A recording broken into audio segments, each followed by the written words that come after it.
Hey, Chris with a K here. Welcome to the Best Sports Highlight. If it's your first time to my channel, you have no idea who I am, what I do, please make sure you leave a like on this video, leave a comment, share this video, this content if you do enjoy it and you want others to hear about it, as well as subscribe to my channel, hit the bell notification. And who I am a guy that's just literally interested in sharing sports with you guys, doing things with you guys, because a lot of times we follow people on social media, YouTube, etc. and whatnot, and a lot of times they might have a big following and stuff like and whatnot, and the only time you get to engage with them maybe is in their comments, but that's really it. And I'm trying to go a step beyond that, a step above and beyond it, if that makes sense and whatnot. So that's just my thought process on it and whatnot. So the point of my videos are to pretend as if we're like in a bar, pretend if we're just hanging out at someone's house. Which right now you see I'm at home and whatnot, and we're just kicking it, talking about sports, but you don't even have to leave your couch to do it. And the cool thing about it, at any moment, any point in time, anybody can hop in and join in on the conversation that's interested in the same thing we're interested. So yeah, that's basically a little quick explainer about this channel. Most of my videos will be live, so if you do view the videos on my channel, a lot of them are going to be live playbacks. And the cool thing about the reason why I do the lives, because you're probably asking, Chris, why do you do lives? Well, right now, if you're on a live, to my right hand side of the screen, probably if you're viewing this on your computer, laptop, to the bottom of the video, there's a live video chat you're actually able to engage in, which is pretty cool, which allows you, the viewer, to change the narrative of the video. So if I happen to be talking about something and I say something wrong, which I can do because I'm human like everybody else. No one's perfect, right? Except God. You can actually correct me live, right? We can have dialogue, you can have questions. So like a lot of times when I'm doing these live videos and I'm like reading something, I'm looking like kind of to my right and reading like this, which is to my right. That means someone's commenting and I'm responding to their comments. So a lot of times what I do, I'll say their name, say what they're doing, say their question or their comment, whatever they're typing, and then like actually repeat that back out while I'm reading it, and then answer it. So literally you're able to jump on this live chat. So imagine if you're able to watch news or your favorite sports channel and they had a live chat going on, you're able to talk to the analyst or the newscaster. That's the concept that's going on here. All right. So today's video, we're going to be talking about Luka Doncic. Is he better than LeBron James? And when I say is he better than LeBron James, obviously 10,000% of people are going to be like, yeah, 100% of people are going to be like, nope, nope, nope, nope, nope. Right? And the thing about that is, what I mean is that so far in his career, the age at which he's at, is he better than LeBron? And I think so, and here's why. I'm actually going to post up a video, not a video, but picture I took. Oh, screenshot. It's a screenshot. That's why I can't find it. So I'm going to my files. Sorry for the delay. I'm going to go to my files and bring up a screenshot that I took, right? So images, screenshots. All right.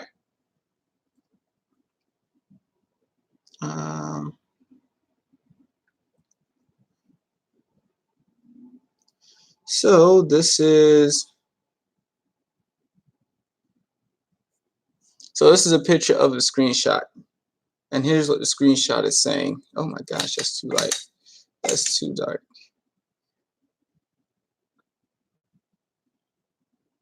All right, I got this from the First Take Instagram page, and I guess the lighting's not that great when it comes to this. All right. So it's basically saying, I got to flip it, but anyways, basically saying this is a stat. So Luka Doncic is the best 20-year-old in NBA history. This is something Max Kellerman was talking about. Turn the light back on so you can see me. And he was talking about the reason why, because the two stats that you see at the age 20, I'm going to read them out to you. When LeBron James was age 20, he was averaging 42 minutes a game, so he's playing an entire game. He dropped 27 points a game, 7 rebounds, and dished out 7 assists. So 27, 7, 7. So I'm guessing this is second, third year because he came out of high school, so it could be his second or third year, right? So for 27.7 and 7. And then you look at Luka Doncic, same age, He's playing basically 10 minutes less. He's playing like 32.8. Let's just call it 33 minutes. So nine minutes less. He's averaging 29.7 points per game, 9.7 rebounds a game, and 8.9 assists a game.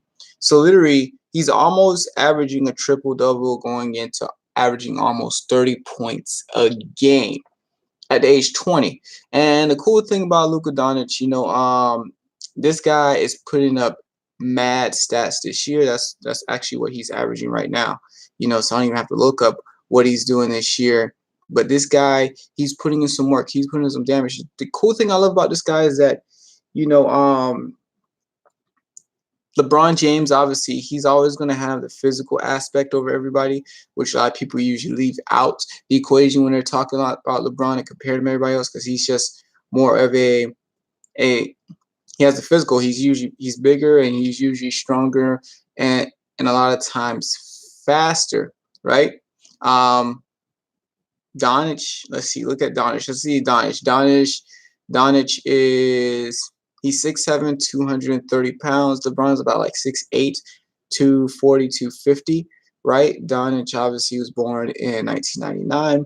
So he's about to turn 21 actually to not tomorrow, but next month on the 28th. So Doncic, this is his second season. Last season he came, as the first overall pick, third pick to Atlanta. Oh, so Atlanta lost out on him. They got Trae Young instead, but I would definitely take Doncic over him. And he plays a small forward position, so he plays the three like LeBron. And he came from Slovenia, but he did play ball, I think, overseas in Europe, they say. He was a rookie of the year 2019, an all-rookie first team last year. So they say in Europe, they play ball. They're more physical and tough over there because, as we know, that the NBA has gotten softer to the point Stephen A. Smith says you can get called a foul for having bad breath, which is funny and hilarious, which is true.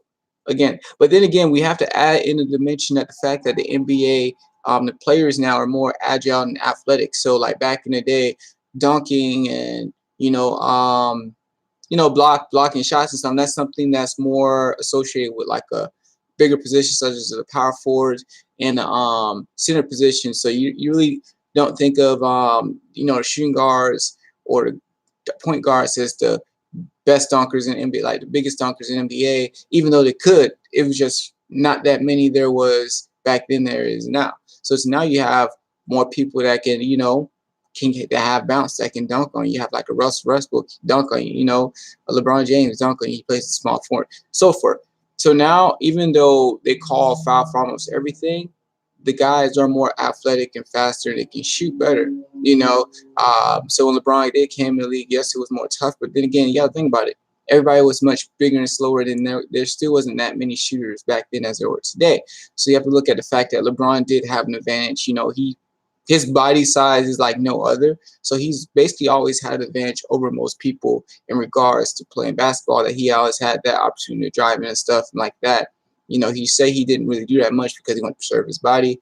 But then again, he's never been the best shooter ever. He still shoots free throws all right, like at 70-something%, which isn't great. By now I'm in my mindset, I've never played basketball professionally, so there's no reason for me to ever take free throws. But my mindset, if you're getting paid millions of dollars and whatnot to make sure that ball gets in the hoop and stopping the team on the other side of the court, aka on the defensive side, preventing them from getting the ball in the hoop, when you're practicing your free throws, aka working on getting that ball in the hoop, these are free throws. They're free. They're free. When you say free throws, the word that comes first, it's free.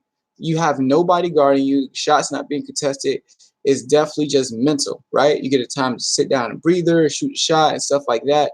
So I don't understand why he's not in the gym shooting free throws every day. Ever since that season, Hassan Whiteside, who's one of the biggest disappointments in Miami history, as soon as his first season, this guy, we saw his potential. He was on the rise. He couldn't shoot free throws, and then he worked on his free throws, and it's kind of, in a sense, been able.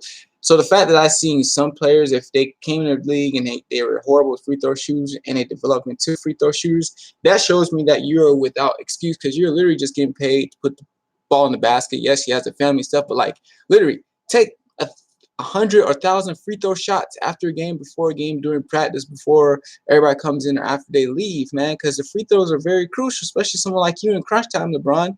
You know, people are probably more willing to foul you than let you take the shot because they know that this man, even though you can make some free throws, you're not gonna make them all, right? But you have someone like Luka Doncic. Let's look at where he's at this year with free throws. So let me see.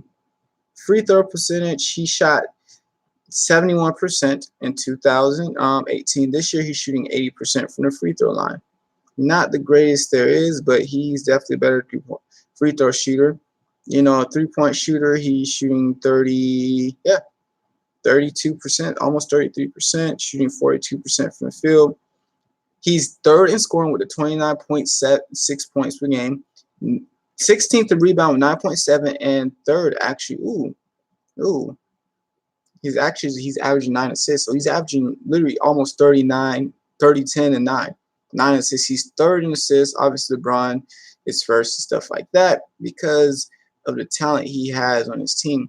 But here's the thing about Luka Doncic. He's playing 10 less minutes on average.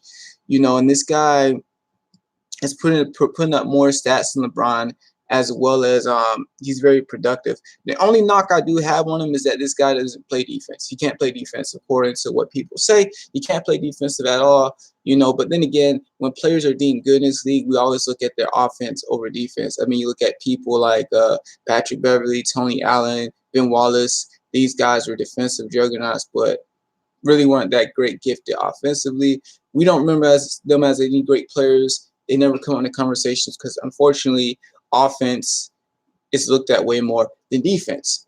So Doncic doesn't play. He can't play defense and whatnot. You know, ever since Rich Carlisle. But Rich Carlisle did make a smart move of moving him from like the three and just put him at point guard. So he's a point forward.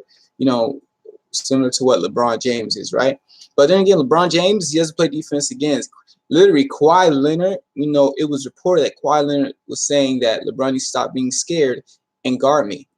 Because we know that LeBron, he's the type of player, he likes to defer in big moments. That's what he's come to grow to be known as and stuff like that. He'll pass over shooting first with a good mentality. But when it's crutch moments, you're considered the quote-unquote best player in the game. I expect you to take the last shot unless you're for certain the other guy has a way better look, right? So you'll see Kawhi has no problem of guarding LeBron or Paul George guarding LeBron, but LeBron wouldn't guard them. You know, that's one thing about him, they say, because always his responsibility more so on offense, and they'll take more load off his body and stuff like that. But, like, man, he can't be one of the greatest players of all time, but there's no type of defensive prowess on you because LeBron, he's a good off-ball defender. Meaning he could definitely get shot blocks from behind, coming, doing a chase down block, which he's infamous for, as well as getting steals in the lane, which doesn't mean you're directly guarding somebody. You're just jumping the lanes to intercept the ball, to steal it, to go down and score. But he's never been known as a great on-ball defender. So him and Luka, there's really no talk of him when it comes to offense. We wouldn't even look at them in the same sentence in a sense, But with offense, these two are great at their positions. I just think Luka's better just because of the fact that, he's doing more. He's doing more, playing less. Mavericks aren't a super duper built team and stuff like that. They probably have, I know they have Tim Hardaway Jr., Dorian Finney-Smith. I have no clue who he is. Porzingis. But other than that, there's really nobody. Yeah, there's nobody threatening on the team. Well, LeBron, on the other hand, he has AD, he has Rondo, he has Bradley, Caldwell Pope, he has Danny Green, he has Dwight Howard, Anthony Davis, if I didn't mention him. So LeBron has more to work with than Doncic, and Doncic somehow seems to be pulling off. And he's winning. Their record is 23-10 or something like that, or 24-10, and they're in the Western Conference, which is hard, which got harder this year to do, right? Lakers are in first, obviously, because all that talent, you better not be in first, right? So I look at all of that, Doncic can shoot better free throw. He's a better three-point shooter. He's not even scared to take the shot too. He's definitely not scared to be Mr. Big Shot. Whereas LeBron is, he's more scared. You know, and then I had one person comment on my TikTok. You can follow me on my TikTok, you know, at the best sports highlights. It's on TikTok. I just started. This is how my thing looks. You know, don't have that many people. I have to post more. So I only have like 5 videos at the moment. If you see, bam, bam, bam. So I got 5. Follow me at the best sports highlights. I'm gonna actually add that. Yeah, I'm gonna actually add that in the description below after this video is uploaded, so you can follow me there. It would mean a lot to me. And also, I do have a clothing store. I have t-shirts and stuff on sale. If you visit the first link below that says chrissative.com, click on my merch or shop now. It'll just show a store of shirts designs I've come up with because it's related to my podcast I have, right? But I just think Luka is better because he's someone I can see come off as someone that would have the killer instinct. The one thing that separates the champions from everybody else, the killer mindset. LeBron James, he has a physique and everything, but for some reason mentally he really doesn't have that. You know, he probably had that when he was on the Heat and they played the Celtics in that one series. But other than that, I haven't seen that much killer instinct from him. That's something he lacked. I mean, he has a size. He has a better body than Jordan and basically anybody I can think of basketball wise, and I don't think he's ever really used that to his advantage and whatnot. But then again, he is around year 17 or 20 is whatever the case may be. He's still balling and stuff like that. He's still playing basketball at a high level. But then again, it could have cost him a lot of championships because he did go to the finals 8 times, only took away 11 times. So it's like 3 and 8, if that is. Yeah, he's 3 and 8. 3 and 5. I don't know. He has a losing record in the finals, which is not a good thing at all. So people like to bring that up all the time. Oh my gosh, he went 8 straight finals, but like how many of them things he won? You know? So it doesn't matter how many times you get there. It's more so about what did you do with those opportunities. So yeah, I just think Luka's better. This guy's definitely has a killer mindset. You know, he grabs rebounds, more rebounds a game. LeBron scores more. You know, has, you know, obviously the only other thing is the assists are down. So other than that, this guy, I think he's clear cut better than LeBron when LeBron was at age 20, right? If the league was like it was today, we have to put that in fact. Would LeBron still be averaging 20 the points he was? I would think he would, but then again, his IQ didn't build up to where it was now, you know. So yeah, I think LeBron, as good as he is, not better than Luka Doncic. When Luka Doncic was at 20, so at the age of 20, Luka Doncic is better than LeBron. When he was at the age of 20, the stats speak for themselves, right? Other than that, that's really it. I just wanted to talk about that. Feel free to leave me a comment below. Let me know what your thoughts is on it. Do you agree? Do you disagree? Do you think LeBron's better than Doncic? Or if you think, got a phone call. If you think Luka's not better than LeBron James at age 20, who do you think was? You know, that's what the comments for. I love to see your response and chat with you in there. So other than that, thank you for watching the Best Sports Highlight. Don't forget to hit the subscription button below. Bell notification. Don't forget to share this video. Like it, then share it. Share it with everybody in them, right? Other than that, I appreciate you. I'm Chris with a K. I'm out. Peace.